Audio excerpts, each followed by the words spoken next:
Francis Ford Coppola may always be mostly known for making The Godfather movies, but as we eagerly anticipate his new movie set to be released in September, we can talk about a lesser-known project, the movie he did in 1992 called Bram Stoker's Dracula, which naturally, of course, is about the dark Dracula universe. But nonetheless, it is very underrated and deserves way more credit than it has been getting ever since it was released about 32 years ago. If we first dive into the cast, it is exceptionally well casted with Gary Oldman in a fiery performance as Dracula. You got the elusive Mina, played by Winona Ryder, that acts very naturally female in this role, as opposed to many female roles nowadays where it is all about being tough. Anthony Hopkins as Van Helsing, which is very different from the way Hugh Jackman handles the role in the 2004 movie.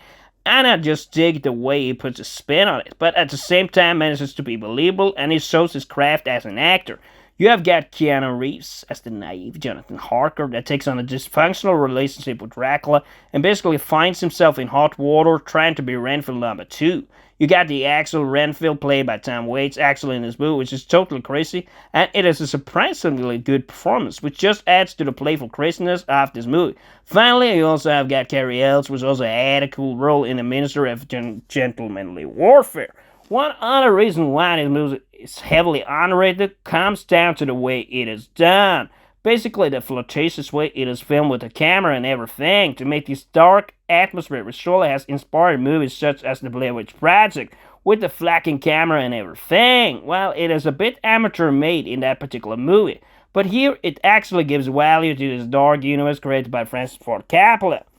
The cinematic features of this movie is something that also makes you dig this movie. The way the dialogue is done, for example, between Prince Dracula and Mina, the way the tension is delivered, the scenes with the lightning striking at night, and the playful battle scenes filmed in its black and white shades, which really makes you immersed into this movie that retains this old style and makes some of the older movies better, which often are able to hype up the cinematic features like this movie does and make them look cool. Because when you combine music and dialogue, you make those moments feel more powerful, and that's exactly what this movie does. In a way, this movie also feels old and authentic, as opposed to Van Helsing, which is also a movie I did like, but it is a bit over the top at times with the way it is created. Well, here it feels more like how a real Dracula universe is done. Of course, in other words, nothing is real in the story, and it is still fictional, but the way the Dracula character is built, the way the locations are done, it is an attempt to make it look bolder and less artificial. Basically, it is the most real a Dracula universe could be. Dracula is also this character that perhaps is not as desperate as in a Van Helsing movie, but more slyly like a clever little fox trying to lure you in as he basically traps Harker in this slave state where he is feasted upon by his bridesmaids. With supernatural stories, it is important to be reeled in right away.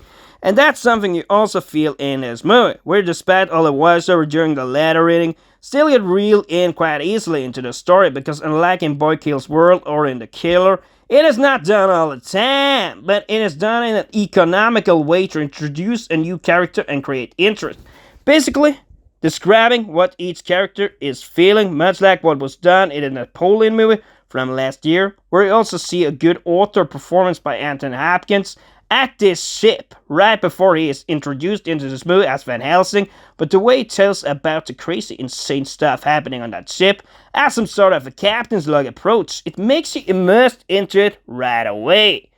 Naturally, this movie is quite known for some vivid sex stuff, where the one character is actually ravaged by a beast. Lucy, played by Sadie Frost, this rich, spoiled, slutty girl that basically gets every man she wants. She is as loose as she possibly could be, but nonetheless, I believe those beast sex scenes, although they may be kind of strange, it adds to the movie in a fine way, where it also becomes ridiculously funny when Anthony Hopkins is there to drive out the beast. And the way he does those things with the stake later in the movie to kill the vampire version of Lucy is also something that Christians actually did. So then we actually see a real Christian ritual in the making, which is interesting and authentic in itself. Basically, I can't really understand why this movie haven't received way more credit. And it is surely the most underrated movie Francis Ford Coppola has created. For me, it measures up to an 8 out of 10. That's actually how well this is done.